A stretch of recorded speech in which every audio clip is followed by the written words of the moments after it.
Bobur aka, savol bor. Hop. Ba'zi bir archa ballonlarda, lassa, yana shunga o'xshash ballonlarda ovoz chiqarish holati kechirilyapti ekan. Bu qo'rqinchlimi yoki qo'rqinchli emasmi? Shu haqida ma'lumot bersangiz. To'g'ri gapiryapsan. Ba'zi bir ballonlarda zvuk chiqaryapti. Именно archa ballonlarda. Archa ballonni u zvuk chiqarsa qo'rqinchli, erta yechilib ketib qoladi yoki bo'lmasam yorilib ketib qoladi bunaqa ovoz chiqishidan deb o'ylashadi. Yo'q. Ballonni ba'zi bir protektorini, ballonni tishi ko'proq bo'ladi. Ili mana shu archa balloni orasidagi mana shu yo'lkasi kattaroq bo'lgan hisobiga kattaroq zvuk beradi.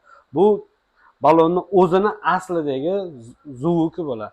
Sizlar uchun bu bezopasnost. Kelib archa ballonlardan kerak bo'lsa, bemalol taqib olsanglar bo'ladi. Ayniqsa bu tormoz berishingizda yoki qo'zg'alishingizda juda ham tez asqotadigan ballon bo'ladi. Undan tashqari shunaqangi chiroyli, yumshoq yuradiki, sizlar maza qilib yurasizlar. Archa ballonlar kerak bo'lsa, bemalol murojaat qilinglar. Bemalol Largo ballonni Germaniya mahsulotida ishlab chiqarilgan yaxshi ballonlaridan bor. Sog' bo'linglar.